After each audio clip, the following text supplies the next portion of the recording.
my God, I was literally, I was just about to say, welcome to Sliver. Like, yeah. Jesus Christ. Right, let's try that again. Bloody hell.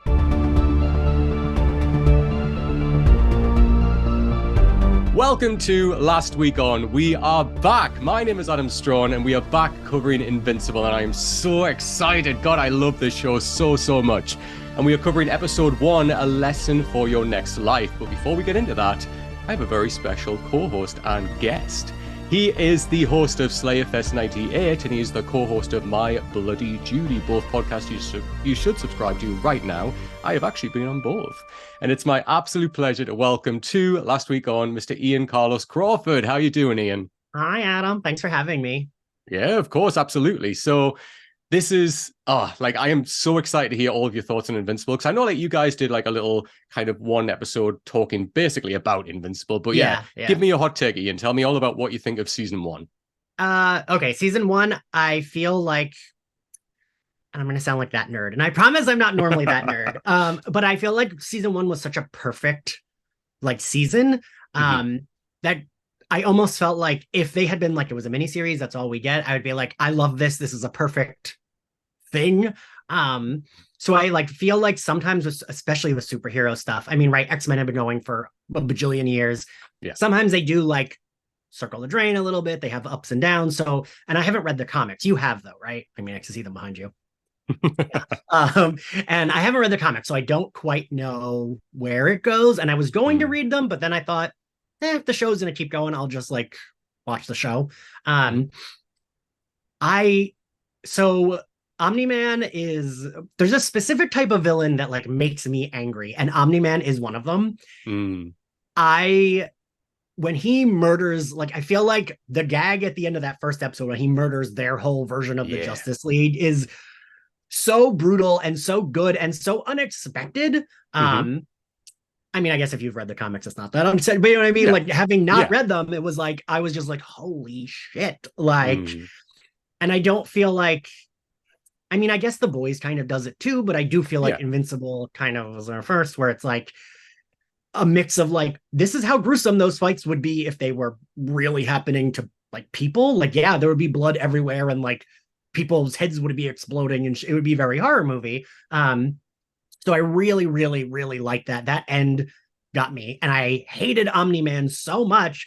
And I wanted there to be an actual good reason, all these heroes were actually bad or something, because I love Mark. Mark is such a well-written, YA superhero character. Yes. And you root for him, you feel bad for him.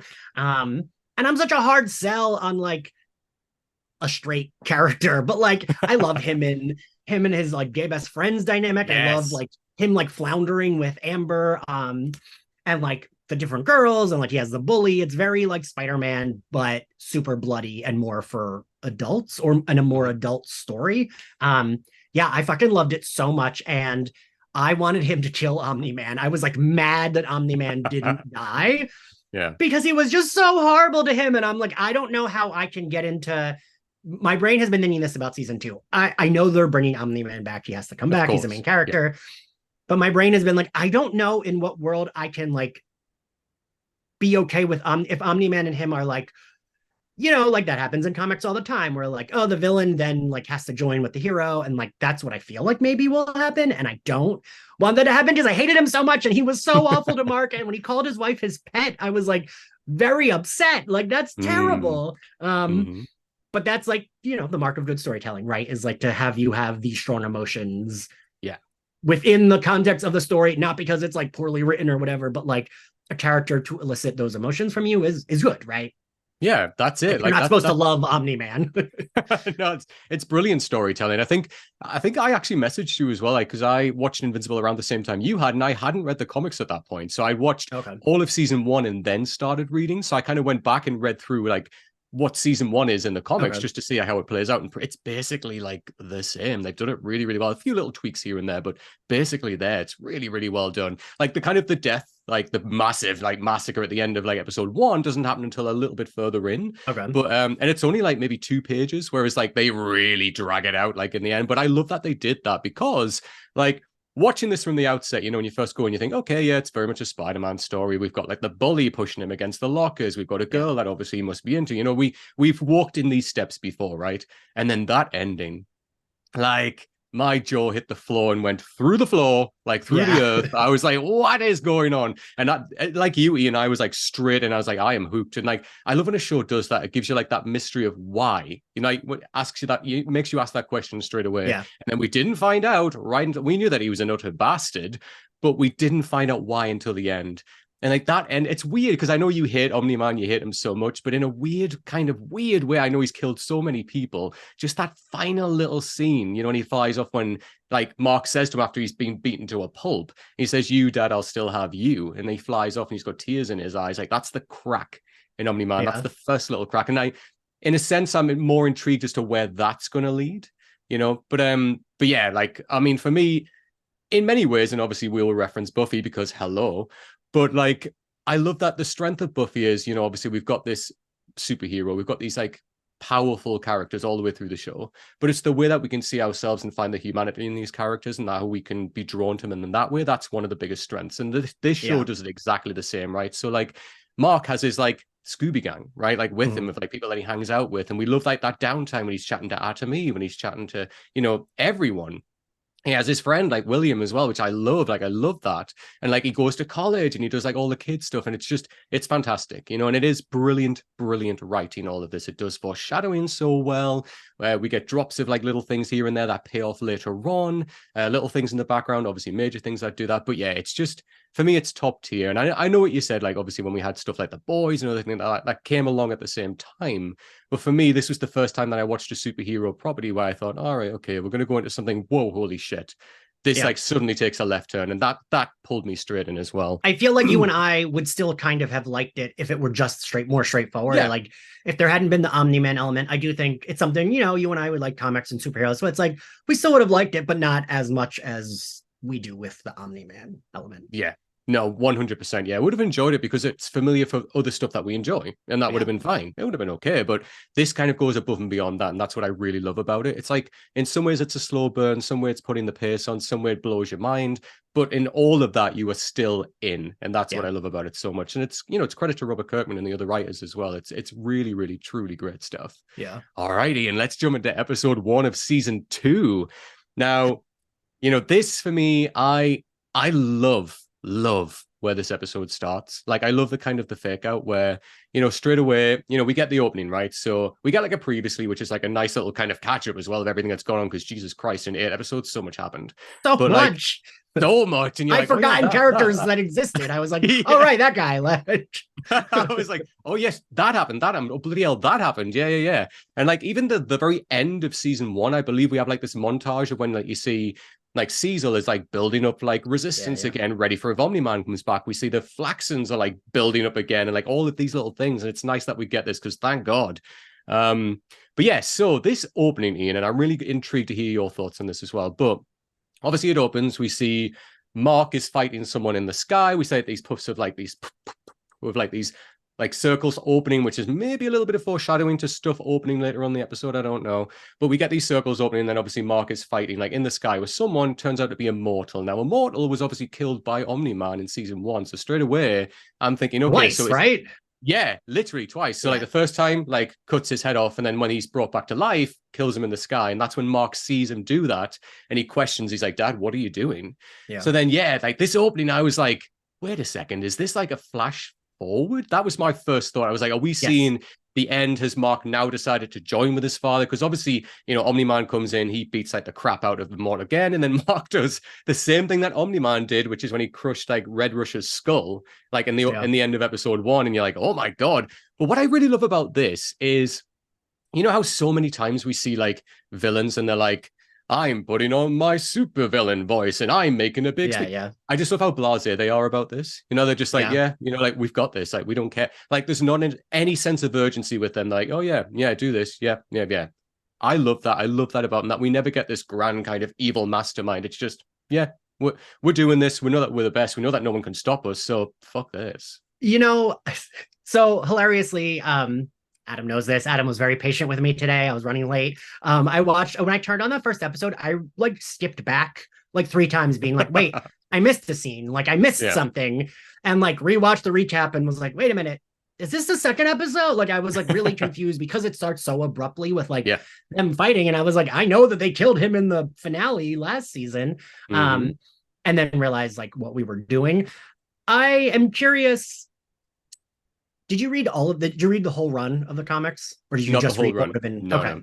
Yeah. Because I was wondering if this is how like that part of the comics starts or whatever. Because it was a little confusing. And I don't mind a multiverse, but I know we're doing that a lot. I know people are getting a little like with multiverses, but I mean, you and I know comics have been doing it for like a bajillion years, right? Like how many times did X-Men do that? Where it's like Bishop or Gambit or Cable or whoever is coming from like the future because they want to stop that alternate reality from happening. Like that is a comic book thing, but there is like a twinge of like, oh, but we're doing this so much lately. Like, so when we got to like after that, I was like, oh, I see what we're doing. Like it really took till after that when I was like, wait a minute. He's good here. He's depressed. Oh, okay. That was like a different. I kept waiting for that to be a dream. I actually thought like before we got the like intro that like they will have multiverses, I was like, oh, he's like dreaming about like joining with his dad maybe, but that was not the case. You know what? I thought the same. I was like, are we in a dream here? Like, is it going to be like a little like, 2-minute thing? He's going to wake up and he's going to look out, see the mountainside, whatever. But then as it went on and it really built up, right? So then, like we saw there was like Mark's big screen projected onto this screen, like talking to like the people, very 1984, right? With a Big Brother kind of thing. And then like, just we see the destroyed Earth and then like it goes on and I'm thinking, whoa, this is more than a dream. Like, unless this is like a dream that went on all the way through the night for like a week. Like there is so much going on. And then obviously we see like a resistance and, we see the likes of like Robot who hasn't gone into like, is it Ruddy? Like the little character that he's gone into, he hasn't gone into that yet. And then we see like Atom Eve, who's like, shaved head, scars on her face and everything, which I'm loving the look, by the way. And then obviously like, talking about all of this, and then we see like Angstrom, but we don't know who he is yet. And obviously Omni-Man and Mark crash down. There's like a huge fight going on in there and all of this. And like straight away I'm thinking this must be a flash forward. Like Mark's clearly joined up with his dad. This is it. Like, and it's very kind of like, in like Endgame when Doctor Strange says to like Iron Man, look, there's only one universe in which this works out. This kind of feels like the opposite, where it's like in every universe, Mark kind of went with his father, except this one, which is ours, and like we're kind of present day there. So it'll be interesting to see how far, because I haven't read all the comics. I kind of left myself, I've read to a point, but I want to leave myself with some surprise as well. I kind of just don't want to go in and be like, oh yeah, I know where this is going. Because that's why I really enjoyed season 1, because I had no idea. So I've read to a point and then I stopped and I was like, okay, I'm just going to go in fresh and just be shocked. But yeah, like all of this, and obviously at the end, we see like Angstrom, like there's a portal that opens, he falls through, and like Mark kind of looks down, and it's like, oh, okay. And then obviously Mark and Omni-Man just kill the rest of the protesters. Had we met him at all in season 1? No. Okay. The name sounded familiar, but I might just be like, I was like, I don't know if this guy is someone I meant to look that up, but nah. Okay. No. He's a new character. But as you say, like you're right, Ian, like that point about the multiverse thing. Like I will admit, like when I, knew that this was going to come in, I was like, oh, it's coming in at the wrong time, like because we've had so much. Like I've just mentioned Endgame there, like we've had like Across the Spider-Verse, like we've had everything that's going on right now. And in a way, it would be kind of nice if this was like just a view of a flash forward, because it would be something different. But I do like where they go with the multiverse stuff in here, which obviously we'll get to. I think it's really interesting what they do with it.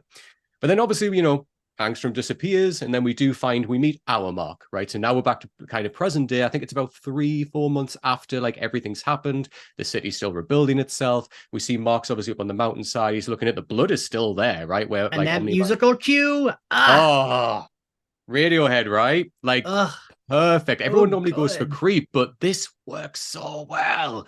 Like this montage is just brilliant. Like I love this, and it's very like insert Laurie Strode like clip here where she says trauma every 5 seconds. Like this is literally it's that, right? Like he's still dealing with the trauma of everything, and obviously Adam, we find out. Sorry, I don't mean no. Go for it. Do it. I like was so impressed with how we got his depression. Even though Mark has like a fucking mask over his eyes. You can't see his eyes. He has those like bug eye things. But like the music and the fact that he's like not punning and he's just kind of like, he's stopping some things. He's like not saying anything. Like, I don't know. It was like I fully felt how depressed he was, right? And like he's not making expressions. He's not saying anything. He's just like flat. And like, we know Mark, so we know he is more of a Spider-Man type. So him to just be like, well, yeah, save the day, whatever. Like, oh, looking at this thing happening. We like know, and I don't know. I just Pharma Police is also my favorite Radiohead song. There you go. You know, in Guardians of the Galaxy, we got Creep, which was such a good. It's weird that like maybe the two of the best superhero things this year have started with a Radiohead, like very good, very like dramatic, well done Radiohead opening. Because I fucking weeped both times I saw Guardians of the Galaxy in the theater from that beginning. So good. And like this, I was like getting emotional, and I was like, what the fuck am I getting emotional about? Like nothing's really happening. He's just depressed, but you felt it, right? 100%. And like, I love that the Mark we got in season 1, you know, it was like, he did wrestle with that. Like, he's a kid. He's like got these people looking at him. He's like, he knows that people are recording him or like on their phones. And like, as you said, like there's even scenes when you see him doing things and you don't see him, you know, and he is just, his body language says everything. It's just very kind of shoulders down. Like, okay, I helped you. Yeah, he's not like, you know, looking for any glory or anything like that. It's just the karma of everything's just weighing down on him right now. It's just like, oh my God. And you feel that. And I love that we linger in that space. You know, it isn't just like a quick little montage. We are in it for like most of the song. And yet I love that. I love it because it really is like the whole, almost the whole song, right? Yeah, literally is. And yet, you know, you're just jamming along. But no, it's really, really cool. I love it. And even just this, like when, you know, as he's going on, like I think he takes one last look over his shoulder and then flies home. And then we see Debbie. Now, on this podcast, Ian, we are Debbie stans because Debbie is the one. I mean, Sandra Oh is just chef's kiss. Yeah. I adore Debbie. And I mean, like, she has been through some hell, like with Omni-Man. But I love that, you know, all the way through season 1, she was the one that always would put him in his place. You know, like at first, you know, of course, it was her husband. She loved him, all of that. But once she started to notice, and she was the one who would call him out on his bullshit all the time. And I love that about her. You know, this one person, no superpowers, anything. He could crush her like a mite, but still has the gall to say, you know what, fuck you, Nolan. And I love her for that. What's your thoughts on Debbie? Oh, yeah, no, I told you the moment he called her his pet was like, I know there was like a lot of other awful things he did, but for me, that was the moment when I was like, oh, I want Mark to kill him. Like he just told his son that his mother, who is like this wonderful woman, is like a pet to him. And like, I don't remember if that happened before or after the really awful train massacre, but that was the moment that like put me over the edge where I was like, nope, I don't think I'm ever going to be able to like, if we try to give him a redemption arc, or I don't think I will be able to like get on board with it because I fucking hate him. Yeah. And going back to us saying that we always bring up Buffy, it reminds me of a more serious Glory, where like Glory is fun. Omni-Man is like scary. And like Glory had that presence, you know, like that scene when she's in Buffy's house. And she's like, if I wanted to fight, you'd know because you'd be dead. With the poker stick. That's the power Omni-Man has, right? Like even with these super powered, super strong characters, like he could murder any of them by like flicking his finger. And so he has that intimidation when he comes into the room, and it makes, I don't know, for me it makes me want them to get him even more, right? Because I'm like, no, this motherfucker, he knows he's all powerful and I don't want him to be. But I think that's what makes great and interesting villains, is that when they have the power to do that and you ask why they aren't doing it, and that's what makes them really interesting, you know, so that gives them depth. Like, you know, as you said in that scene in Buffy, like Glory could have just murdered them all, but she knows that she's got to keep them sweet because she needs to know where the key is, right? Whereas this, again, like Nolan needs something, and he obviously wants Mark to join him, right? I mean, the whole point is he wants to like Earth to join the Viltrum Empire. That's why he's there, and he wants Mark alongside him. Because realistically, Mark is probably the only one who stands even a little bit of a chance of taking on his father. So, you know, he needs him alongside him, which is why we see in this opening how it works, how the world bends to their will because they are working together. Mark is the only thing that can defend them right now. Right. Yeah. But then again, like, you know, I love that when like Debbie obviously supporting her son, they're chatting, like even when they go outside and like straight away they see the crater across the road, and it's like everywhere they look, they're reminded of Nolan, like they're watching the news, like Chicago's been rebuilt back up, like they can't escape him. Even though he's not there, they literally cannot escape this man. And that crater, I don't know if you remember, Ian, but it was like the stakeout house that Cecil and Donald had across the across the street. He just like blows up that house, doesn't he? Literally, yeah. So like Donald, he like, I don't even remember, he like grabbed his spine and like squeezed and then like killed him. And then it's basically blew the house up. So again, just these little moments. It's lovely to have these little callbacks just to go, oh yeah, I remember when Omni-Man cause shit there. And like when this happened, you know, and like, as you say, like the train scene and all of that and the fallout of that. I mean, Jesus Christ. But well, then, and I mean, not to like what you said already, but it really is like Jamie Lee Curtis saying trauma, because it like, you know, reminded me of like grief, where it's like, oh, you look and you remember this person, but it's like a very weird kind of grief for them, right? Because this is a terrible, terrible person that was the father of the family, and like were betrayed by this, so they're grieving his loss, but it's like a different kind of grief, right? Because he's not dead, but he's like, they don't want him as the like father husband person in that family anymore, and he is like gone, just not like dead. Yeah, and could come back at any point. That's the thing. Like, they don't know where he is, and when he does come back, they know what that means. And I mean, Jesus Christ. But yeah, it'll be really interesting to see how they bring him back, actually. So, But yeah, and then we go from there. Now we see the Mauler twins who are in prison. Now, the Mauler twins quit, you know, they were quite a big role in season 1, actually. So it'll be interesting to see how much they play a role here, especially the way the episode ends. But yeah, I mean, that's wild. But I do want to actually point out something. So we see like, there's a camera. This is just going total geekery, but let's dive in. So like, there's a camera shot when it goes across the prison. You see other prisoners in there. Now you see somebody. It's like one guy. I don't know if you knew this, but like there's multiple versions of him in one cell. I saw that. Yeah. So that's Multi-Pole, and Duplicate. It's her twin brother. Yeah. Now, we've had no explanation as to why he's in prison or anything like that yet. But in season 1, I think it was earlier on in season 1, we see him also in the same prison.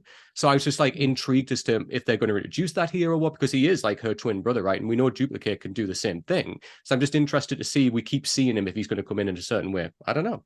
But is he in the comics? Yes. Yeah. Okay. But yeah, and obviously I love that the kind of prison guard as well. It's the same guy who the Mauler twins like messed up his arm in the first season as well. Was it? Okay, I couldn't remember if it was okay. Yeah, so that's why he's been so shitty with them about the food, because obviously he like literally nearly tore his arm off, which I love that. But then obviously they're complaining, and then suddenly we get a portal opens up behind them, and then obviously we get them walking out. And I kind of love like the physics of all of this, right? When they explain it, when like we get the introduction to Angstrom again, and he says, "Oh, the reason why like I needed to do it in this massive crater is because when you go through this world into an alternate reality, you go into the same place basically. So I needed a big crater because you are down underground." I just thought that was really interesting to explore that in terms of multiverse lore. Yeah, so then obviously we get now, what happens next, Ian, with this conversation where they are? I almost was like, dude, give them the good food. Just give them the good food, because like they're gonna escape, they're gonna kill you. Just for your own like safety, just give them good food. So yeah, well, I guess that's not what happens next, is we already got to them escaping.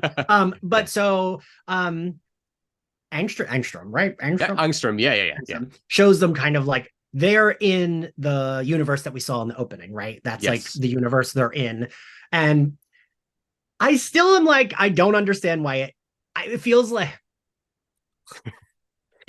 we were introduced to a lot more superheroes this episode. So I'm like, there's gotta be someone else you could contact other than the Mauler twins that would be like a little bit more of a sure thing to be good and not murdering evil supervillains, right? Well, because he has their plans though for the machine, right? That's why, yeah. But it felt like, I don't know. It feels like, I don't know. Give those plans to like one of the smart superheroes, and they'll be like, "Sure, got it. I can read this." Yeah, fair. But obviously, as we said there, he makes like he basically blackmails them, doesn't he? And he says, "Look, I need your help to make this machine. Because if you don't, I can leave you in any multiverse. Like, just leave you here." And they're like, "Well, I guess we've got no choice." So then, we cut from there. We go back to school. This is very much like a flash moment from Spider-Man, where we see his bully when he runs up to him, and then like it looks like he's going to pounce on Mark. And I love like kind of just that walk down the school like corridor. Like everyone's looking at him, and obviously they don't know he's invincible, but obviously that something major's happened with his dad, and like, oh my god, so everyone's like just looking at him, and it's just that tension. And obviously we see his bully run up and gives him a big hug, and that is very Flash from Spider-Man. Like we literally get that in the Raimi movie as well. Do we know what they think happened to the dad? I don't think so. I think they just know that something's happened to his father. Like he's missing, and that's all they know. And obviously a massive fallout of what's happened, but they don't know about Mark being invincible, just like they don't know about Adam Eve and anything like that. Now, I'm really interested, Ian, I want to know your thoughts on Amber, because obviously she runs in, she kind of rescues him from Todd as well, and like she's comforting him, and she's like really exactly what he needs right now, is taking him away from all that, and is kind of really reminding him. And I love when she says, look, like, you stopped him and it nearly killed you, right? Like you didn't kill all those people. And like for all that, Mark probably at this point is like, this is lovely to hear, but like I still feel guilt, Right. you know? Yeah. But I love that, just that effort for her kind of, saying, look, you're my partner. I love you. I'm just trying to reiterate something that you're probably not going to agree with me with right now, Right. but this is the truth, right? But what do you think of Amber? I really like her. Normally I'm very like, sure about like a love interest, like human character. Yeah.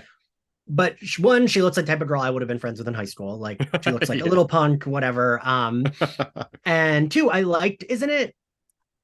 I think it's in the finale of season 1 where she's just like, yeah, duh, you're invincible. Like, I know. She just knew. And I loved that. I loved that because fucking, yeah, of course, like this guy that she's like, been up close with and kissed his face and like seeing half of his face.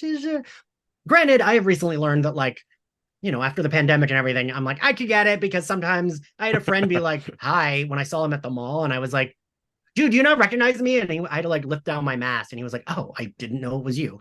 So like that does happen. But I like that she was smart. And I do like that she's like you said, she's really supportive of him. And it's because I don't, we've done it before of the like back and forth where it's like, well, I don't understand what's going on, so I'm going to dump you.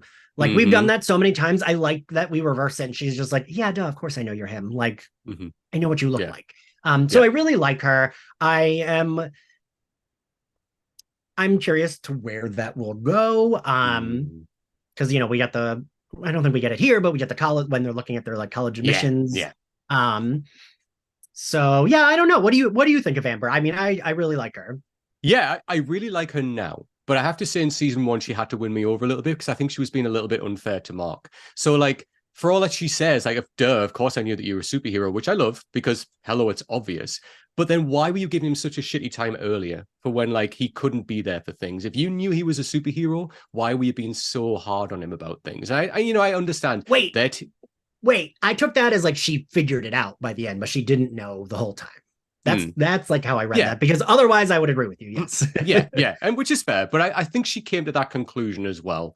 But now even by the end of season 1, I really liked her. Like she really grew on me, and I love like the episode like in season 1 when like him and like obviously William, when they all went like just on like little road trip to like the college, and obviously shit happened there, right, with like William's boyfriend.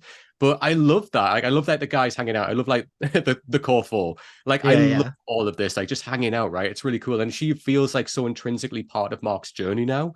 And I really love that. And again, this is the side of her I love. Like she's there. She's like, look, I get it. Like I'm supporting you. You're my partner. Like I love you.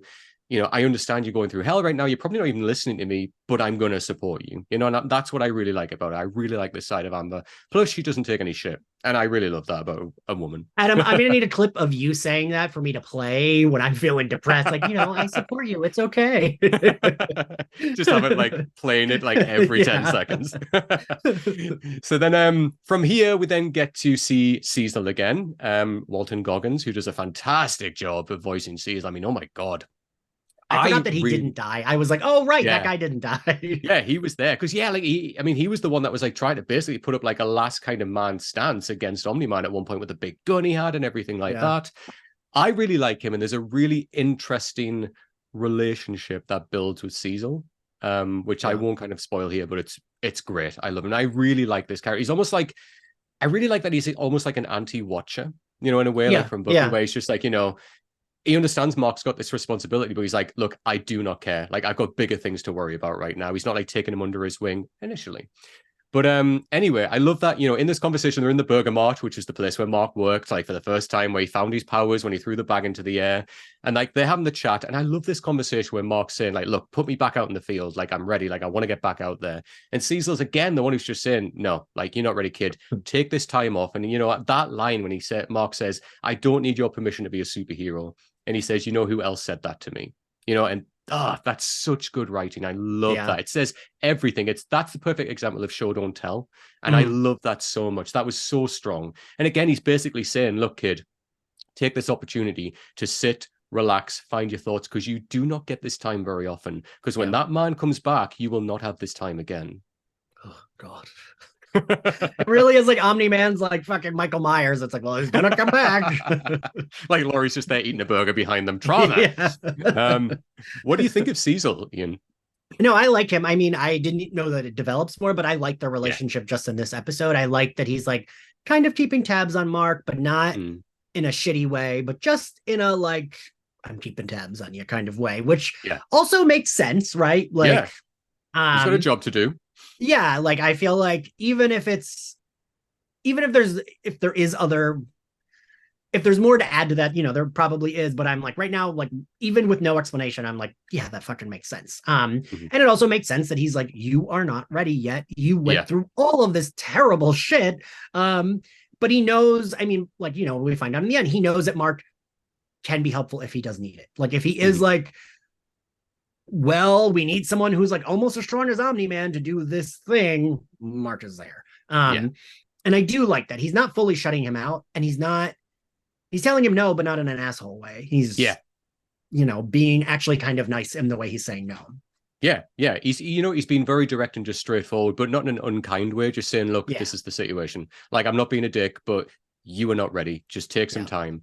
And then I love that again. He goes back to his headquarters, which he's got that teleportation ability. He's got all the gadgets, right? Literally, like, just loaded with all of this. But then we go back. This is when we see Donald, and we're like, didn't Donald die in season 1 and now he's back? But obviously, that we find out the reveal of that. And if it goes the same way the comics, we find out a reveal of why that's the case. Okay. But yeah, we see a big fight obviously break out here with the Guardians. So obviously this is like the newer type Guardians, right? The way we had. And they're fighting this this giant. And I love the line that the giant says, like when they're fighting, obviously like Cecil and Donald's watching, and the giant says, I am a giant. I want to be the president of America and an astronaut. And it's just so dumb. It's so stupid. But context for that is in the comics. So that giant is actually, it's a 6-year-old boy who him and his granny like fell through a portal and met with this wizard, and this wizard transformed this 6-year-old boy into a giant. And that's why he's kind of like just 6-year-old boy mentality. Like, I want to be the president of America and an astronaut. Like, Wait, I just that's what I. yeah, it's just so dumb. But I love that, right? Because they do say, I forget who says it, but someone does say like, oh, mentally he's an 8-year-old. They say they don't like explain fully, but they say like that. So I did like that. It's like, oh, they're fighting this like monster who is actually a child. Like when she like gets punched in the eye, it's like, oh, that's like a kid, but like, yeah, he's also a monster. Yeah, then obviously we see here, so this is like Ruddy. Obviously this is when Robot put like his essence like into this kind of human form, and we see him, he's almost like Iron Man now, right? He's like inside of like the robot shell, and like finding I literally wrote that, I was like, oh, so we got Iron Man now. And then we've got like obviously all the Guardians back, right? So we've got like Robot, we've got Samson, we've got Duplicate, Rex, Shrinking Ray, and Monster Girl. I really love Monster Girl. I think she's so badass, and I love like her attitude, like sassy outside of like being the monster and inside of the monster.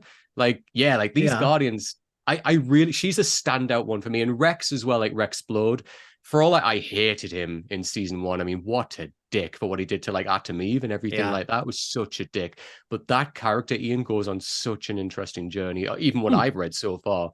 And even there, like later on when we get that lovely moment with Rex and Mark later on, right? Like I love that. Such a different side to him. But yeah, what do you enjoy these Guardians, Ian? Like, do you enjoy I this do, team? yeah. I like, I don't know, I'm always like on board for a superhero team, right? Even I don't know. I'm like, yeah, sure. Like, give me more of this. And I feel like the writing on this is pretty good, where they all have like distinct personalities. Yeah.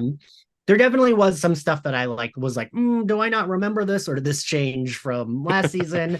But yeah, no, I like them. It was a nice surprise reminder that Zachary Quinto voices Robot. I was like, oh, right. Yeah, that guy.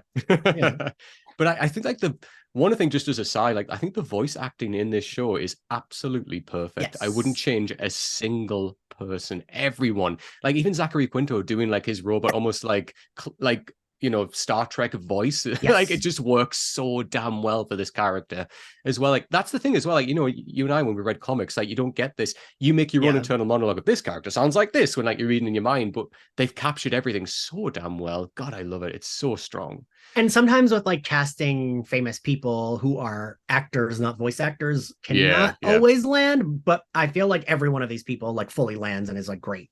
They understood the assignment, like every single one of them. But then, yeah, so obviously we got a little bit of a scene as well when like Monster Girl talks to Robot, and like, you know, he's basically getting used to his body because he's not used to kind of having emotions and like feeling certain ways. He's very much like kind of going back to Gloria in a way. He's not used to having these human emotions, right? And that's kind of him starting to develop more as a human and leaving the robot behind. So then we go back to, this is the kind of the big kind of introduction to Angstrom at this part, right? So obviously we find out now he's building this big machine. It's based off the Mauler twins' plans. It kind of reads, copies, writes human minds, right? And then he wants them obviously to help him. And he explains he's got this ability. He's got the multiverse ability. And he says, like, look, I've gone to every single of the multiverse and I've got all of me, all of the versions of me, and I've brought them all together because I want to join our consciousness together, because I want to use all of the knowledge that everybody's got. And he says, like, I want to cure things like cancer, famine, war, etc. And he compares himself to Prometheus, which is a really interesting line, because if we know like the Greek titan Prometheus, obviously he was the one that stole the fire from the gods, give it to the humans, like so they could discover fire, but then he got tortured for that for the rest of eternity. And I thought that was a really interesting mark, consider what happens to him at the end of this episode. So I thought it was a nice little line to throw that in. But yeah, what's your thoughts on Angstrom? I mean, I almost feel like we could have sat with him a little bit longer. Yeah, same.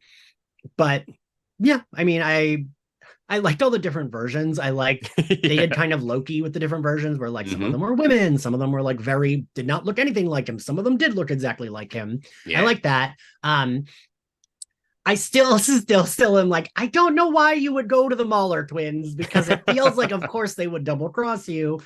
And I think it might have been in the prior scene, but I do like, they even say like, sounds like fun, but like saving lives isn't really our thing. Our thing, yeah. And I like that because also it's like, fucking dumb, my dude. Why are you working with these twins? But I don't know. I kind of almost, I mean, again, we don't have the context for the whole season, so I don't know. But I almost felt like, oh, we could have sat with this plot like a little bit more. Yeah, I don't know. Because you knew that, maybe it's because they knew they were gonna betray him.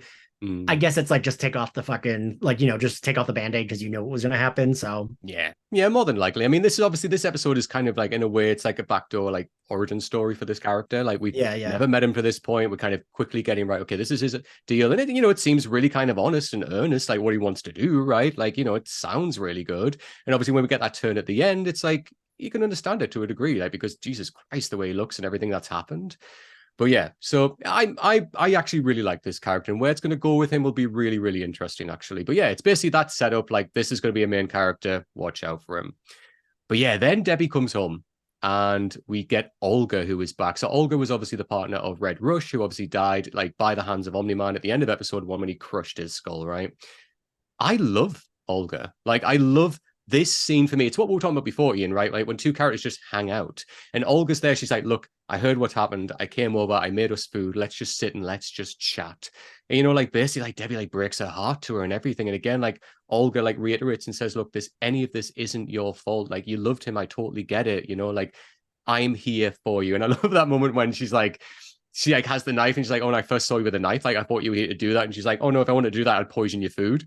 And the moment when they both just look, and then just nothing else. Pause is very good. Yeah. I will say, when we cut to Debbie later, when the wine's knocked over, I was like, wait, did Olga poison her? I know, right?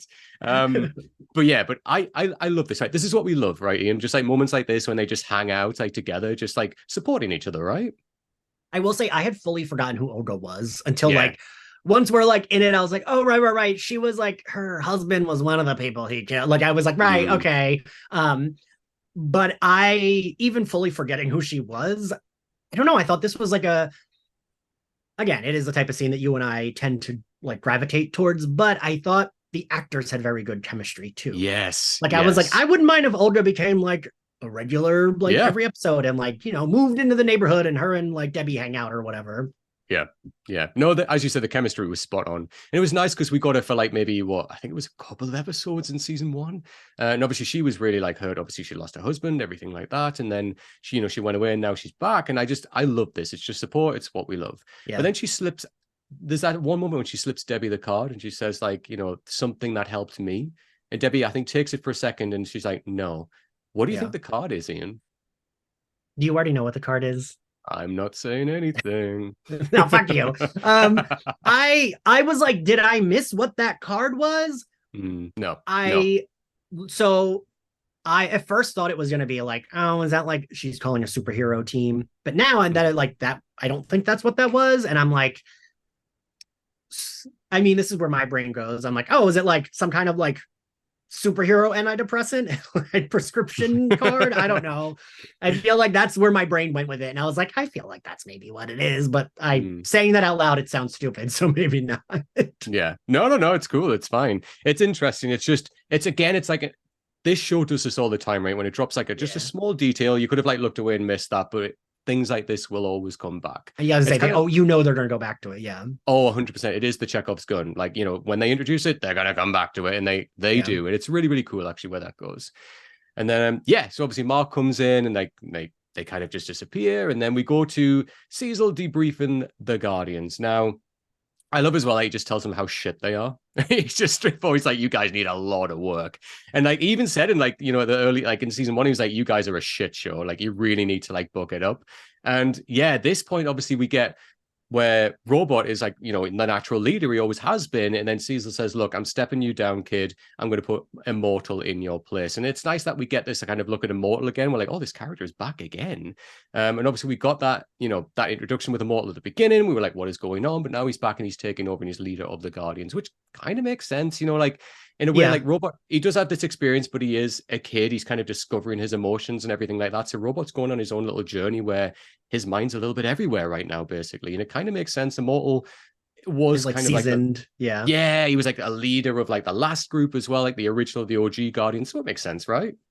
Granted, though, if you like, even you saying that, I'm like, well, but wouldn't Cecil be like, well, they did all fucking die, and he died 3 times. Yeah, it's like, hey, I died 3 times. But then, they bring in the new superhero as well, Bulletproof. Again, this is very much kind of just like here's a new hero. We don't know much about him.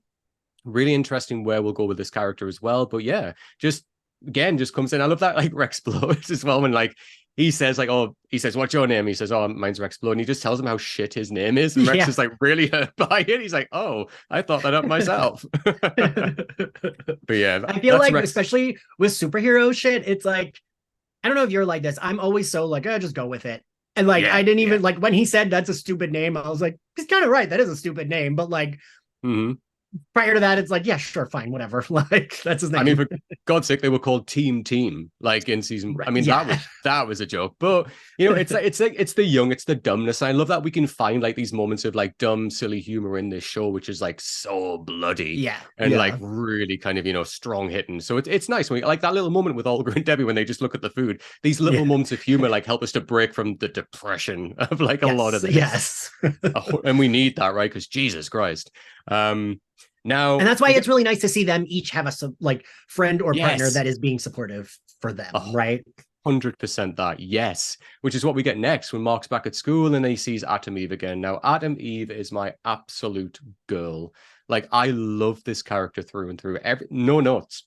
Wouldn't change a single thing. I love that she emancipates herself in like season 1 away from her horrible parents, right, who were just like telling her to basically be under her father's thumb. She then obviously goes and like lives out in the woods by herself, and I love that she brings us up and she's like, yeah, I'm living out in the woods by myself. And like again, she's catching up and checking in with her friend, because to be fair, Atom Eve, I know that, in the initial kind of fight that we saw earlier, which by the way, I totally forgot to mention, that horrendous scene at the beginning when like Mark from the very beginning grabs her and like doesn't break her neck, but paralyzes her. And she's like crying. Yes, it's so awful.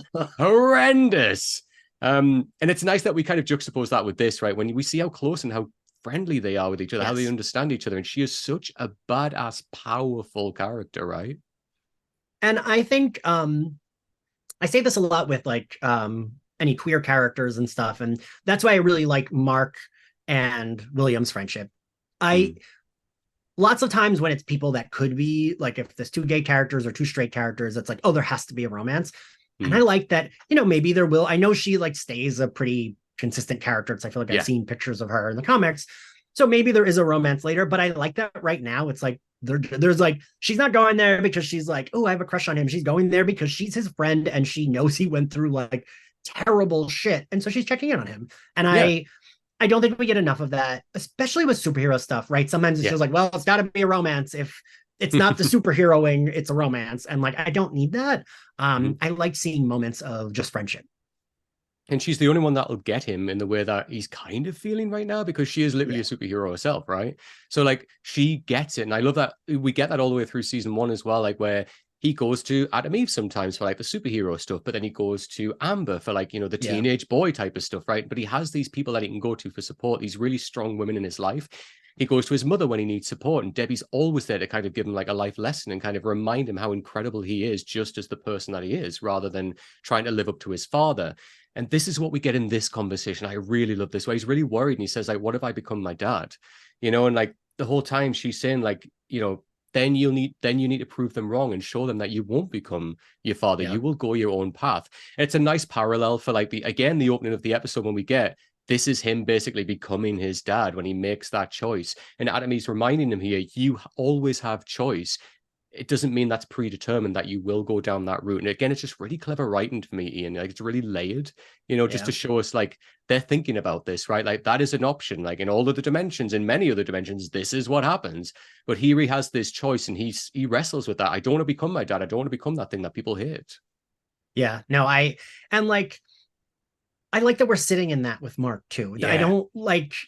There's a world in which it's too heavy-handed, right? But I think because they do it, he's just depressed, right? And like, it makes sense that he would be depressed, but I think the writing is really good with like, he's just more subdued than he was in season 1. And like, he's kind of a different character now because of everything he went through. And I don't know, I appreciate that they're not just like having him revert back to like quippy whatever, and he's just kind of like, this all fucking sucks, yeah and he's like, look, like, I can be honest with you because you get it, like it sucks, like I get it, you're being supportive right now, but this is just fucking rock bottom, like this is horrendous, man.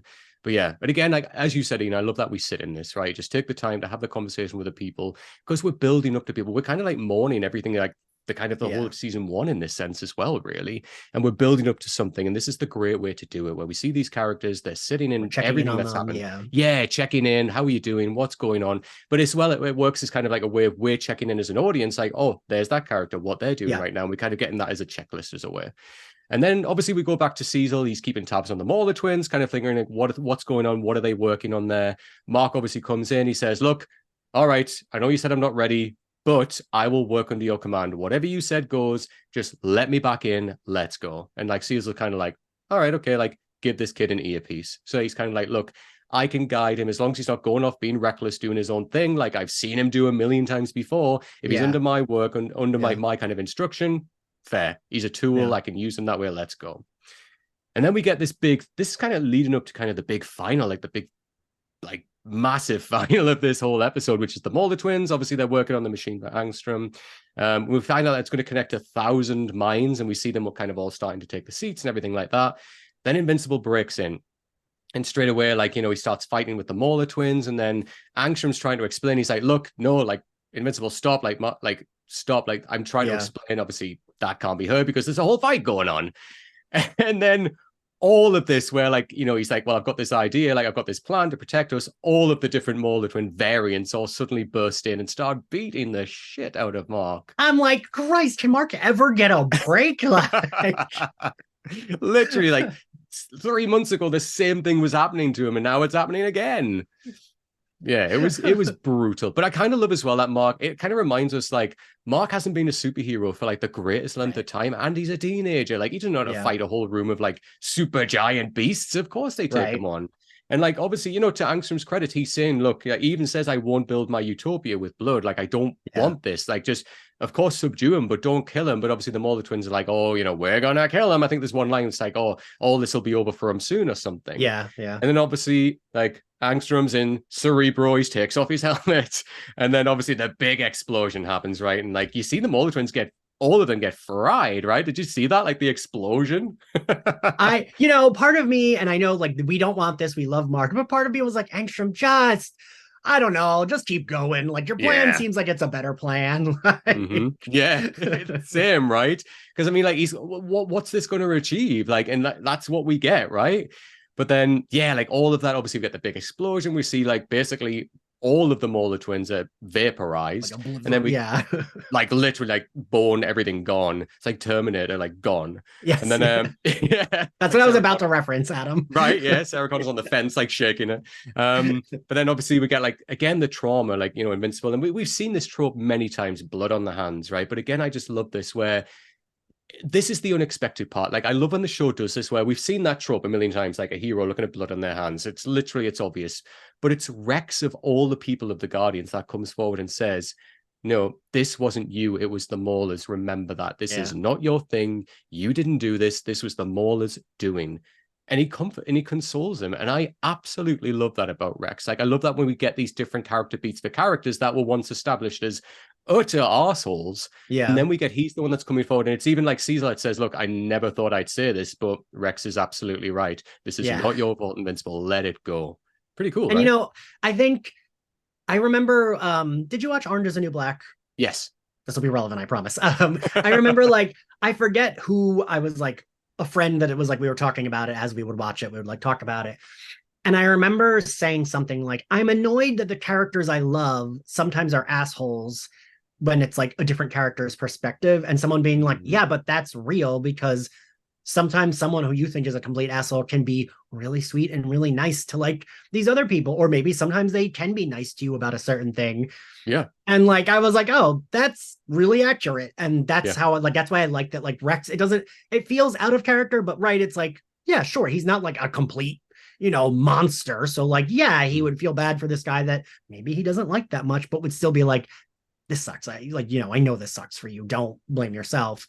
And I like that. That's like bringing nuance, right? Because two things can be true. You could be an asshole, but then still have some like sympathy, right? Absolutely that, Ian. That's bang on the money. That's exactly what this is, where he's like, even in season 1, like the whole time he's giving Mark so much shit. He's like, yo, the new guy, you don't know what you're doing. Like all of this, like all the time. And he's like, he accuses Mark of like trying to get in with Adam and Eve and everything. And like, they're like, look, we're friends. I've got a girlfriend. Like, what are you talking about? All the time. And yet it's about perspective, right? He's like, Mark's been through utter hell right now. Like for the last 3 months, we all have seen it happen.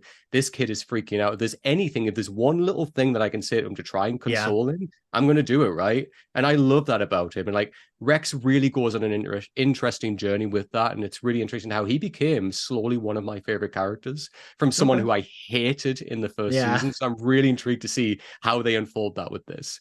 But yeah, really, really great writing there. And then obviously we go back to Debbie, the saint that you said, when she's on the table, like asleep. Obviously, Adam, I like held my breath for a moment. I was like, please don't tell me Olga killed her. Did Sandra not want to do the show anymore? Like, fuck. I know. No, I would have been out. I would have, nope, I'm done. Like she is the show. She is the moment. No. But then, yeah, obviously, we get like Mark wakes her up and like we see like, there's wine bottles and everything. And that's kind of like her dealing with like her trauma in many ways as well, kind of just drinking it away, right? And more Laurie Strode, yes. More Laurie Strode again, honestly, the character. She's gonna like zip off and it's gonna be like a Scooby-Doo and it's gonna be Laurie underneath.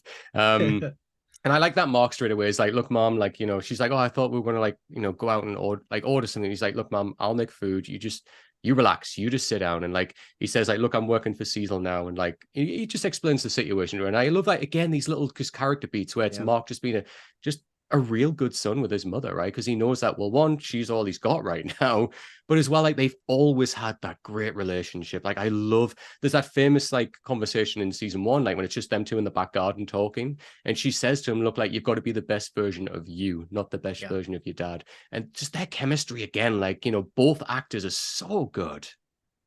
Yes. And I like seeing, not to be too bleak, but I've been dealing with a lot of grief this year, and I like seeing the two of them helping each other out. And it's like Mark literally has bruises all over his face. Yeah. She has like spilled wine bottles, has been drinking in her depression, but she still like pauses to be like, oh my God, your face, like, are you okay? And then he's like, like you said, he's like, no, you don't need to cook, blah, blah, blah. Like, I like seeing both of them trying to take care of the other one, but they're both grieving. Like they're both depressed. You know what I mean? 100%. Yeah, of course. And that's kind of like, these humanizing moments is our way into the show. Because sometimes you watch kind of stuff like superhero stuff, and you're like, okay, they're basically gods. Like, let's just watch them do their thing. Let's watch them dance.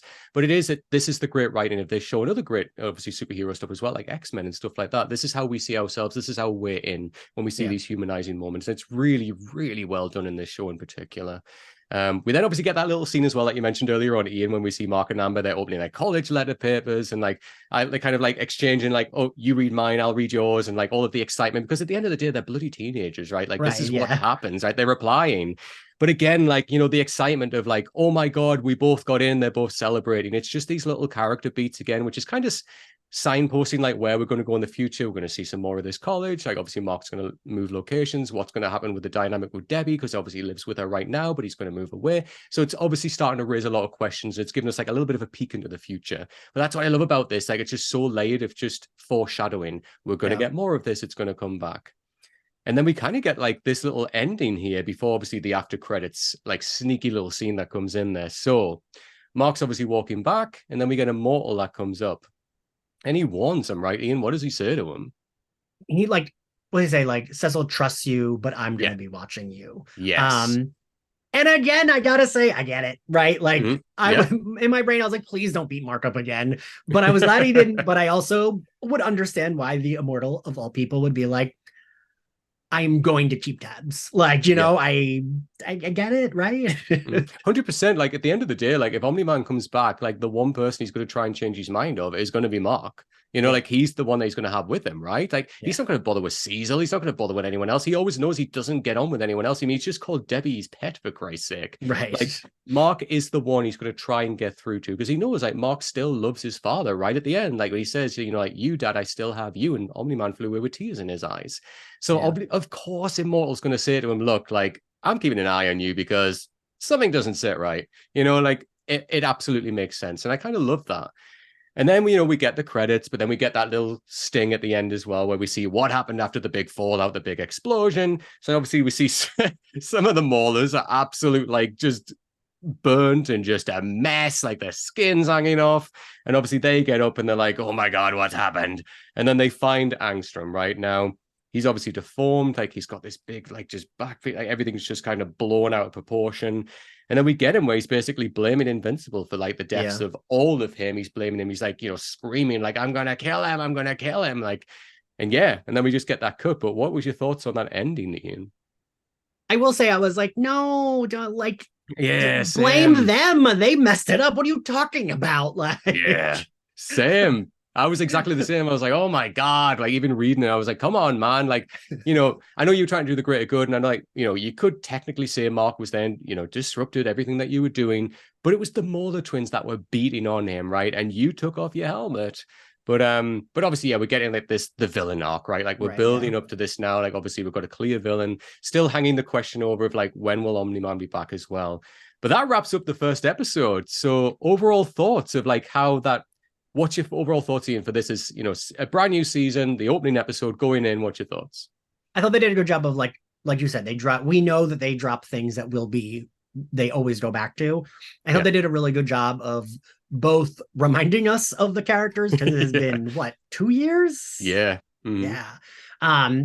Checking in with everyone, but it doesn't feel like they're just showing us. It's like forward momentum in the plot. I really like that. I like the setup, and I'm like excited to watch the rest of the season. Had me hyped. And I think I had told you when you asked me to do this, I was like, I fully forgot that this show came back. And I like, it's not that I wasn't hyped for it. It's just like kind of like, it's been so long that I was like, oh yeah, I'll watch that. But now that I've watched it, I'm like, okay, cool. Now I want to make sure I watch it. When it was on last time, I think it was lockdown, right? Yeah, it was that time. Yeah. I would like get stoned, put it on, and it would be like a nice like weeknight experience. So I'm looking forward to doing that again. Yeah, no, 100%. I love this. This is like it's what you said, Ian. It's like a nice welcome back to the show. This is the kind of the feel of it. This is everything that you remember. Like these are all the characters, but it wasn't done in that kind of like, here's this person, remember them? Here's it just felt organic, right? It was people checking in with Mark, checking in with our hero, whereas also Mark is now going on this new journey, and he's still like he's kind of, even from the opening episode to now, he's no real further forward. He's still feeling the guilt. He's still feeling everything. He's still sitting in that. And, you know, it'll be interesting to see if he does get that momentum back of feeling like that hero again, like, I need to protect people, I need to do this, or whether how long he sits for that. It'll be interesting to see. But I just love this as a setup. You know, it was a nice introduction to Angstrom as well, like where that's going to go. But yeah, just as an episode 1 of like a season, it did everything right for me. It established, you know, like there's more to come back for. It's like leaving the story, like little kind of hooks that will take us into the rest of the season as well. I'm just really pumped for more. It got me excited, you know, like right at the end, there's so much that you kind of think the relationship between Mark and Immortal, you know, Mark's going to go off to college with Amber now. Like, where is Omni-Man? There's all of these things that are still hanging over. It did everything that episode 1 of a season should do. So yeah. I'm really, really pumped. All right, Ian. So on this podcast, we give ratings out of 10. So I know I'm throwing this on you, but and you can give half as well. But where would you sit with this? I think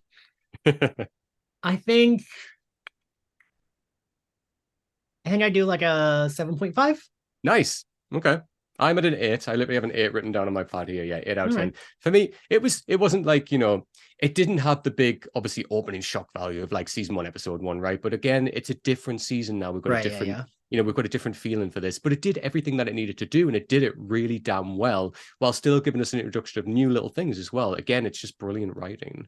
Yeah. All right, agreed. Ian. So that is our coverage of Invincible season 2, episode 1. I've been so excited for this show coming back, and it's such a pleasure to jump back in with you. Honestly, thank you so much for coming on and doing this. I'd like to get you back on and cover another episode as well. Yeah, I would love that. Yeah, thanks for having me, Adam. Of course, anytime. All right, Ian, pimp out those socials. Tell everybody where they can find you and everything that you do. All right, I'm gonna take my deep breath and give my spiel. It's like Daenerys, like just reading everything. Slayerfest 98 is a pop culture podcast. We cover everything Buffy and Marvel. You can find us at Slayerfest X98 on all social media platforms and on Spotify, Apple Podcasts, and anywhere else you get your podcasts. And My Bloody Judy is a horror podcast I do with Zachary Patton Garcia, who sometimes co-hosts Slayerfest 98 as well. You can find us on all social media platforms at My Bloody Judy. We do video, everything's video. So you can find us on YouTube, but you can also find us on podcasting platforms, wherever you get your podcasts. And my socials are Ian X Carlos everywhere. So basically did it in one. Well done, Ian. Jesus, what a breath. So make sure you go and check out, obviously, Ian's podcast as well, everything going on. I have obviously, as I said, been on both. So yeah, go and check them out. It's such a great time and you will enjoy them. So yeah, if you want to follow me on socials, I am at Straughan87 across all socials. Obviously, just check that out. You type that in, you'll see my face. If you want to follow the podcast, we are Last Week On Pod. If you just type that in, we're on Twitter, on Instagram, all the usual places. Type that in. We stream everywhere. So this episode will be available on YouTube as well. You can see Ian's glorious background that he's done specifically for this, which looks amazing. But as well, like we're on all kind of podcast platforms as well. So again, type in Last Week On and you will find us on anything there. But yes, so thank you again for doing this, Ian. This has been so fun, and I'm looking forward to watching the rest of the season. Yeah, thanks for having me. And same, I'm looking forward to it too. All right, everyone. Till next time, take care. Bye.